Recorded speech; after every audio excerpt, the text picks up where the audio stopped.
Welcome to Devlog 7. In this video, I am showing some of the work that is done outside the computer. As many of you know, not all programming is done at the computer. There are tasks that can be done by pen and paper. I like to take advantage of this sometimes. I use pen and paper for many reasons.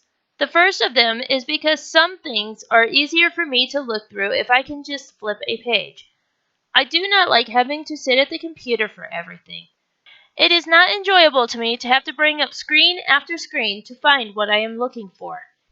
In a notebook or a folder, I can quickly flip the pages to either look for something specific or see if something jumps out at me and inspires me. The second reason is I can spend more time near my family. Even though I am just steps away when I am at the computer, I feel secluded from them. My back is turned to everyone and I am in my own world. When I have pen and paper, I can sit on the couch and work, but also be included in conversations or just pay more attention to the things going on around me. The third reason is sometimes I want to work on my game ideas, but do not have access to the computer. This could be for various reasons. I might not be home, for one, or my kids like to take over my computer as it is the family computer.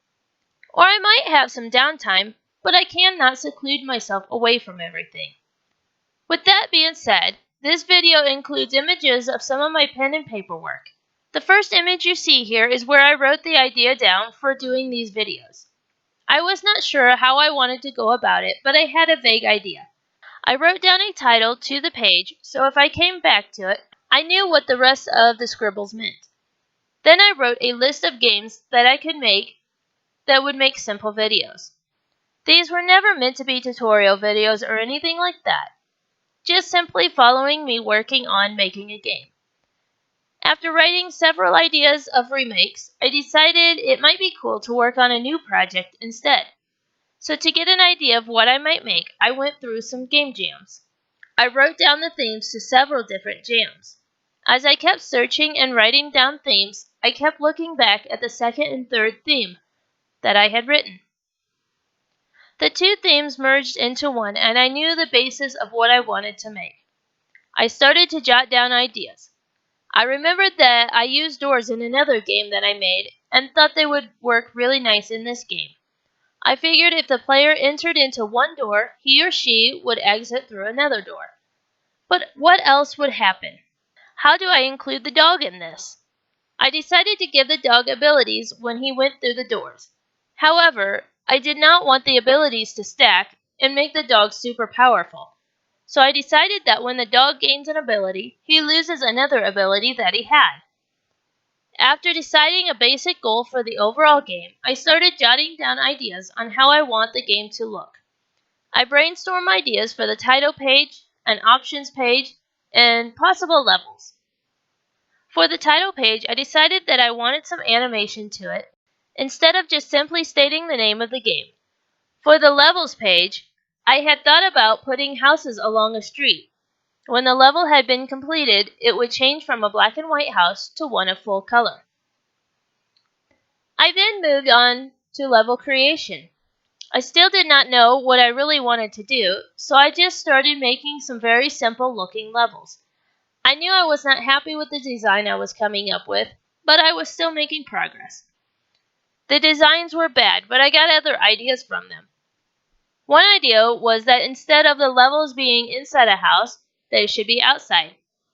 Another idea was for the dog to collect treats throughout the levels. I don't know what the treats will be used for, but I like the idea. Maybe they can be some kind of point system. I also started adding some possibilities for the different abilities the dog could obtain. Abilities like strength, speed, and size. Over several weeks I worked on these ideas. As I continued, the ideas changed and formed more coherently. Several pages of work are simply brainstorming and jotting down any ideas that pop into my head. I probably won't use many of these ideas, but I write them down just in case. I also revisited level designs. This time, I pulled out some graph paper and colored pencils. I started coloring in blocks and it felt like the game had more life to it. As I colored and added different features, ideas would pop into my head. Maybe I could do this. What about that? I jotted these ideas down on my brainstorming pages. Soon the pages were filling up and the game was starting to take shape. Because some of the work was done on line paper and other work on graph paper, I decided I should dedicate a binder to the game. I put all of the pages in the binder, and when I have new ideas, I can now simply add them. This is not all of the work that I have done outside the computer, but it is a good amount of it. As the game progresses, I hope to continue to fill the binder with ideas. And with that, as always, I hope you have enjoyed this video, and thanks for watching.